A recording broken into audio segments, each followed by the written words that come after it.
I went through all of the stages, in my opinion, extremely quickly. I never said the why me, because the why me didn't matter. We can't fix it, can't change it, so don't struggle with that. That's me. I didn't go through the guilt because I was lucky enough to bring him into the earth, so I didn't struggle with why did I give this to him. I went immediately to how can we fix it? What do we need? What do we need to do? So I went to the internet and what can I find out about this disease? I don't know anything about it, and I looked at it extremely practical. Do the research, find out about it. What kind of treatment? What kind of doctors? What are we looking at? So I was very analytical about it and took the emotion out. So I think it made it an easier transition because I didn't look at it emotionally. I only looked at it practically. And that's why the foundation helped me immediately, because they were the ones doing the research. They were the ones bringing forth knowledge. I didn't need somebody to hold my hand. My mom could hold my hand. I didn't need somebody to cry with. I could cry with my sister. I needed information, I needed knowledge, and I needed a cure. So I was very analytical, so I think it was easy for me to jump right to where I needed to be to start helping the children. When I found myself thinking about it emotionally, realistically, how do you deal with this? How do you deal with that? The children were much older. It sounds pathetic, and I don't want to seem cold, but I never thought about Derek's not going to be able to drive until we were driving down. We live on a dead end. We're driving down. We come to the stop sign, and Derek knows the train of events of how it takes us to get from grandma's house to our house, how to get from the YMCA to our house. He knows the turns, the twists. Well, when we got to the stop sign, he presented the question to me, Mom, how are we going to make that sign braille so that I can drive when I'm starting to drive? And I said, well, honey, if you have to get out of the car to feel the stop sign, it's going to really make it challenging for you to drive. But we'll worry about that later. And he was kind of accepting of that, which surprised me because that's not normally his nature to be accepting. He usually does go on with more questions. But I never stopped and thought about they can't, because I don't think that there's not time for they can't. It's just time for what can we do to get the cure so that they can. So I tend to be much more practical and less emotional about it. And maybe that's a coping mechanism that I've developed myself. Because when I do stop and think about it, it does make me sad. And this way I don't have to be sad. I can just be forward thinking of problem solving rather than emotionally floundering. I didn't talk to the family too much about it. I definitely don't think I talked to the family much about it, because when I did, I would cry. And I thought to myself, it's not solving anything. It's not fixing anything. I definitely didn't take that self-centered, all woe's me, what am I going to do approach. I did not. Derek had some other medical issues going on, just the fact that he was still on a heart and lung monitor because of a separate newborn issue. So we were, and I dismiss that, but that probably is a legitimate part of the story because he was so fragile when he was first born. I think it was just another element. I dealt like just another medical thing that we were just having to deal with. You know, the heart and lung monitor went off. We'd have to zip over to the hospital. Oh, okay, now he's blind. Not that you can simplify it that easily, but it did make it easier to digest because there was already so many other things going on.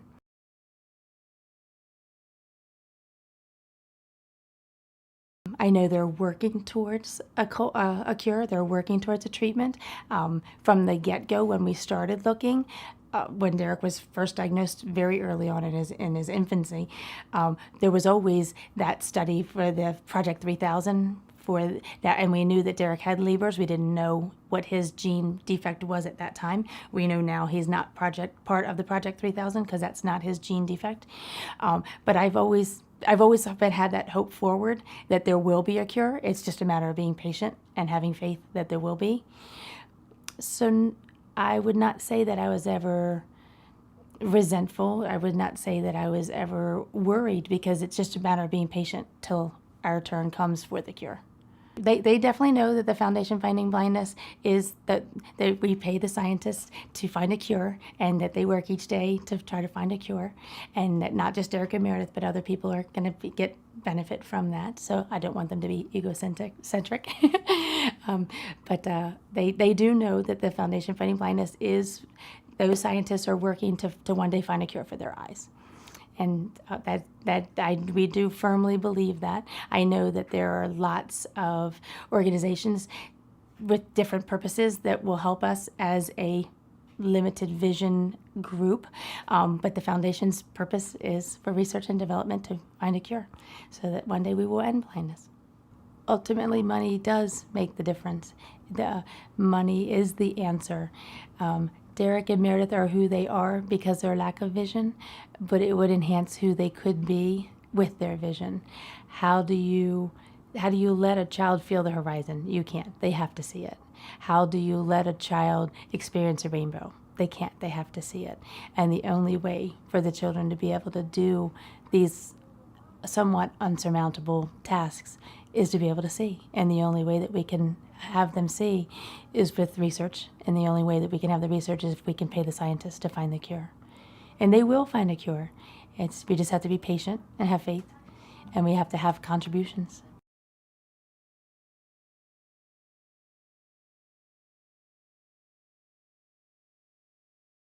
The very first time that Derek ever responded to light motion, it was motion light.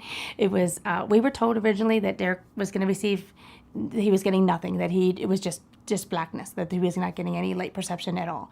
And it was October, it was Halloween. Derek was born in January, so he was 9 months old.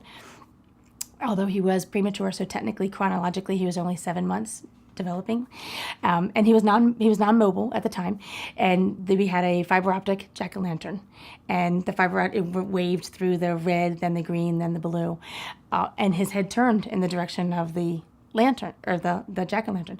And I said to Doug, he saw that, and Doug said it was just a coincidence, so he moved it, and his head followed and turned. So like that to me was a very moment, because we were told he was going to get nothing, and now I'm saying he's not getting nothing, he's getting something. This is real. He really is interacting. So you get these glimmers of hope that reignite your fuse we're going the right direction, for this is going to get better.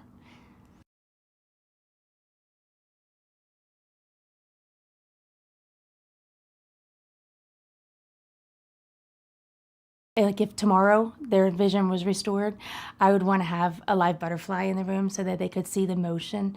I would want fireflies, because we'll go outside and we'll catch fireflies. So mommy runs around and puts them into the container, and then we put the container in front of them, and we try to let them see, and they want to see. So right now, those are the kind of things that I would like to cluster. I would like them to see the rainbow. We talked about the horizon, where we get to go to the beach quite a bit. And Derek asked me about what does the horizon look like, and I was trying to describe to him how it's when the water and the sky meet each other way out. So, and that's one thing he keeps striving to talk, he wants to capture that. And that's something that's you can put it in words, but you can't bring it down. I can catch a deceased butterfly and put it in his hand, and he can feel that. I can get a bird's nest out of a tree and let him tactily feel that.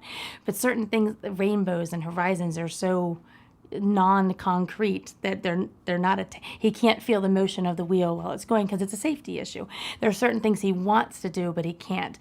And those are the kind of things that I would want to have right in front of him, just so that he can experience those for the first time.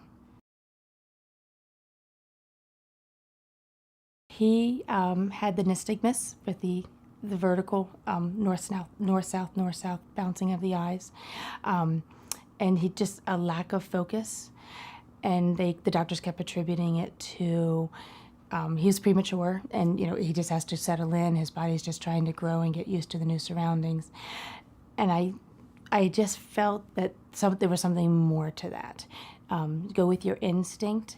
I mean, the doctors are wonderful for giving you facts and information, but mother intuition makes a huge part of the puzzle. It's the doctors trust them, value them, but then also question them. The research, question it.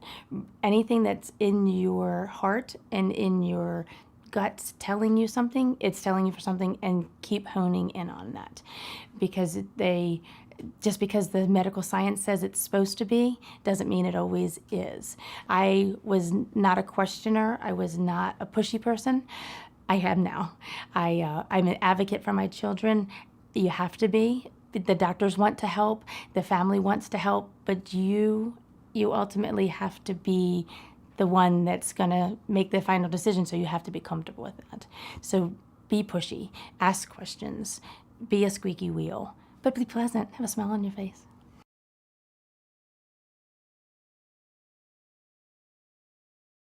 Derek and Meredith, as I'm making that leap that other blind children as well, they learn intentionally. They do not, in my opinion, do not learn incidentally, where when you're driving down the road, a typically developing child sees the golden arches and recognizes that as being a letter M. So then all of a sudden they make that connection. Oh, that word starts with M. They see a C. Oh, that word starts with a C. With the visually impaired children, you have to you have to make that connection. We play a game, the alphabet game, when we're driving down the road, and we'll say A, and then everybody in the car has to say a word that starts with the letter A, so that they are learning intentionally, so that they learn first letter sounds with the parts of the word, that sort of thing. Because what the other children get incidentally, it goes right over visually impaired children's. They miss that. Social cues, social graces have to definitely be taught. That he doesn't see that everybody in the classroom is coughing into their elbow, so he just coughs. So we have to teach him, you have to cough into your elbow for an etiquette. I do think that they're going to be more well-rounded because they have honed in on their strengths, and then when you get to couple that with their then new vision, I think it's just going to make them all that more enticing, all that more adventurous, because then they have complete faith. They are jumping on the trampoline and they have faith that I'm going to be there and push them back on if they're too close to the springs. They don't have that fear factor.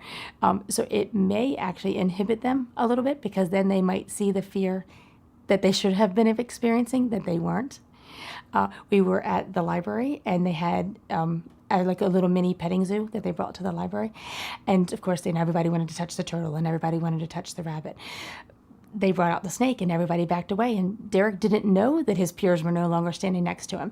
And they walked, Derek, would you like to touch the snake? And of course, he reached right out and he touched the snake. And Mommy, don't you want to touch the snake? And I had that deer in headlight where I don't want to touch the snake, but I don't want him to know I don't want to touch the snake. So now I have to touch the snake. So I put my hand forward and I touched the snake. And that was the first time I had ever experienced a snake.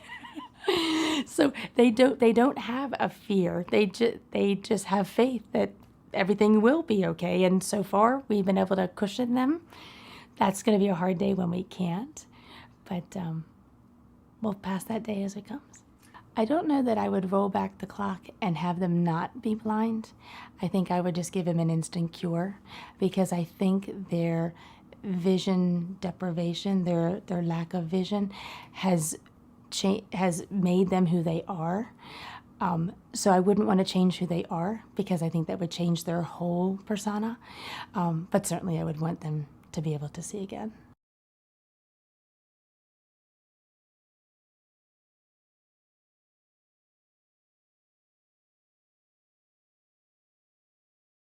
I'm a problem solver, and we're just going to fix that.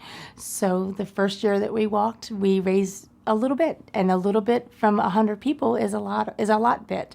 And the next year we raised a little more, and I am not adverse to talking about the children. And in talking to the children, it's amazing that your accountant wants to help with a check, your dry cleaner wants to make a donation, the dentist can't give you any money, but he can give you a power toothbrush that you can auction off. So fundraising for me is pretty easy, because you just have to be creative. The children and I and Doug's side of the family helped with, we did a hot dog sale at the local Walmart and, raised some money. We sold pizza cards. We were selling Rita cards. So you just have to be creative and not be afraid to ask. You can ask 100 people, and if 100 people just give you a little bit, that's still a little bit more than we didn't have before. I do believe that you just have to keep asking till you get to the right person. And nothing is overwhelming. You just have to break it down to little baby steps, so then it's more digestible. Knowing that there are people out there that don't have somebody that's afflicted, that don't fully understand what day-to-day parents go through, that blind people go through.